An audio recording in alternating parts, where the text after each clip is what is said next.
मुझे एक्सपीरियंस है कि जितने केसेज हैं इनमें सब में बुरा मत मानिएगा, सबको देर करने वकीलों का हाथ है। आप कानून को कानून बना दीजिए, जितने मन उतने बना दीजिए, कानून बनने से कुछ नहीं होता। इस सोशल मीडिया में ऐसी बातें चल रही हैं, जज न्याय नहीं कर पा रहे हैं। न्याय इसलिए नहीं कर पा रहे हैं कि उनको वेद और शास्त्र का अनुभव नहीं है। यहाँ हमारे राजाओं ने, मनुष्यों ने अपने बच्चों को, अपने रिलेशंस को सजा दी है। और साथ में जुड़ चुके हैं Shri AP Singh ji, the eminent and renowned lawyer of Supreme Court of India.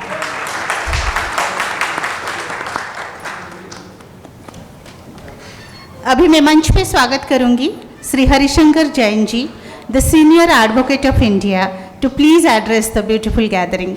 Shri Harishankar Jain. बहुत बढ़िया होता है, हमारे लिए अच्छा बता दिया।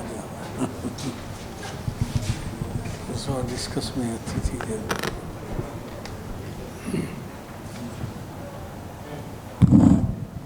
मंच पर आसीन माननीय गहलोत जी, मेरे अनुज उपाध्याय जी, मेरे अग्रज माननीय विकास सिंह जी, और माननीय मंत्री महोदय गौतम जी, और हमारे साथी AP सिंह जी, और यहाँ बैठे हमारे साथीगण।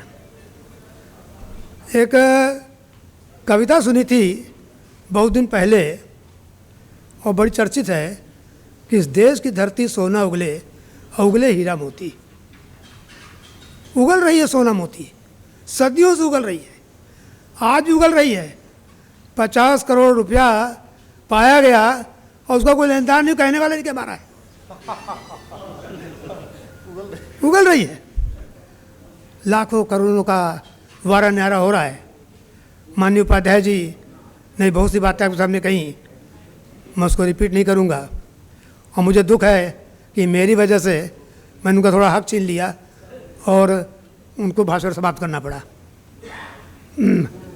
पर कुछ मजबूरियाँ होती हैं, समझौता हो जाता है, वकीलों आपस में समझौता हो जाता है, इससे कोई बात नहीं है। भाइयों बहनों, वास्तव में अगर देखा जाए तो भाषण समय नहीं है। देश एक बहुत ही अजीब ढंग में गुजर रहा है, जहाँ की सांस्कृतिक मूल्य ह्रास हो रहे हैं। आप कानून को कानून बना दीजिए, जितने मन उतने बना दीजिए, कानून बनने से कुछ नहीं होता। जो जब तक हमारे मूल्य वापस नहीं आएंगे, इस देश में, इस देश की धरती ने जो उपज दी है वेद शास्त्र की, जो हमारे मूल्यवान चीज़ें हैं, बच्चों की शिक्षा है, बच्चों का चित्रण है, बच्चों का स्वभाव है, जब तक वो शास्त्र सम्मत नहीं होगा तो अंग्रेजियत करने से या ईसाइयत करने से या इस्लाम करने से कभी भी देश का भला नहीं हो सकता। हर देश का अपना इतिहास होता है, हर देश की अपनी सभ्यता होती है, अपनी संस्कृति होती है, और जब जब हम अपनी सभ्यता और संस्कृति को खो देंगे तो निश्चित है कि पराभव निश्चित है, होगा ही होगा। हुआ क्या है कि हमने पिछले 47 साल से जो पहले लूटा गया सो लूटा गया। 800 सालों में बहुत कुछ हुआ, पर 47 के बाद से जिस ढंग से लूटा गया है, उसका सबसे बड़ा कारण क्या है कि देश की शिक्षा पद्धति उन लोगों के हाथ में थी जो इस देश के सांस्कृतिक रूप से और वैचारिक रूप से दुश्मन थे। मैं किसी का नाम नहीं ले रहा, इसको तो समझना समझ लीजिए।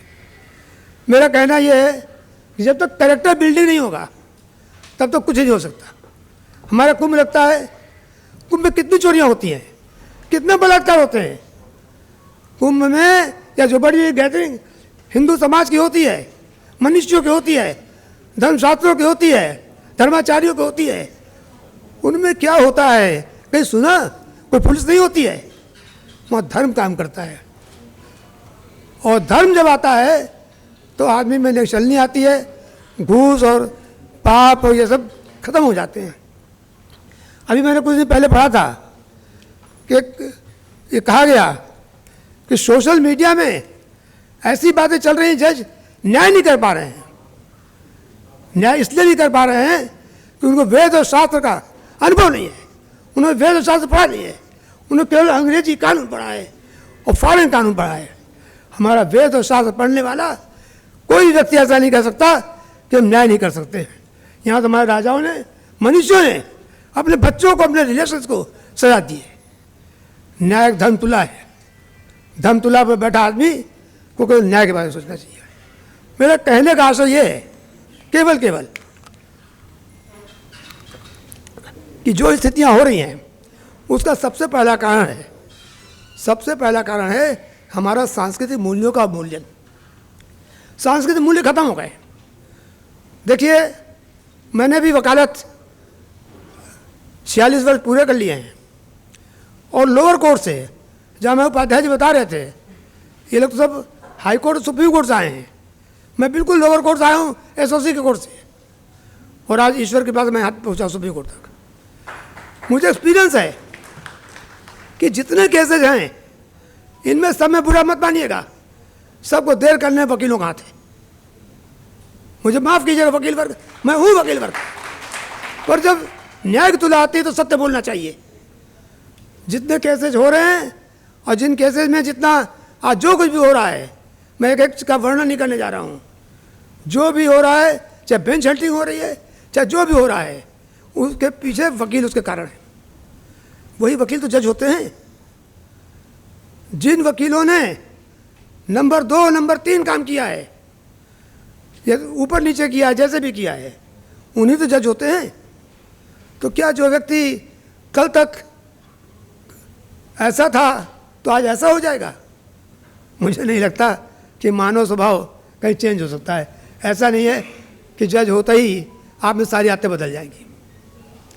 मैं किसी पर व्यक्तिगत आरोप नहीं लगा रहा हूँ, पर इतना जरूर कहना चाहता हूँ कि आज जो देश की स्थितियाँ हैं, उस देश की स्थितियाँ इसलिए हैं जो रिश्वतखोरी बढ़ रही है, इसके पीछे, या जो भी भ्रष्टाचार हो रहा है उसके पीछे सबसे बड़ा कारण धर्म का नाश है। और धर्म का नाश और सेकुलरवाद जब से आ गया, सब हम धर्म नहीं मानते, हम धर्म नहीं मानते। अरे भाई, इंग्लैंड में, अमेरिका में, रशिया में, चाइना, हर जगह अपनी सभ्यता और संस्कृति उसके हिसाब से काम होता है। तो जो हमने अपने धर्मशास्त्रों को बुलाया, मैं बार बार इंसिस्ट कर रहा हूँ, ये बहुत बड़ा कारण है। आज मैं पूछना चाहता हूँ, जितने नौजवान साथी बैठे हैं, आज तो बड़ी बड़ी बातें करेंगे कि न्याय होना चाहिए। जब खुद पद पर पहुँच जाते हैं तो उनके घर में कहा जाता है कि हरिश्चंद्र बनने से काम नहीं चलेगा, बेटा तुम भी जो चल रहा है उसको चलाओ। ऐसा क्यों? कारण ये है कि हमारा में लालच बहुत ज़्यादा बढ़ गई है, और जब लालच बहुत ज़्यादा होगी, पैसे के प्रति हमारा आकर्षण होगा, तभी तो ये होगा कि अगले के पास BMW तो मेरे पास क्यों नहीं है? ये संतोष क्यों नहीं है कि हमारे पास 2 पहिया स्कूटर है तो बहुत काफ़ी, भगवान दिया बहुत काफ़ी है। मैं चाहता हूँ कि जो कुछ जैसा भी चल रहा है उसमें बदलाव हो, एक ऐसा परिवर्तन हो, सार्थक परिवर्तन हो, जिससे कि हम इस देश को फिर से सोने की चिड़िया बना सकें।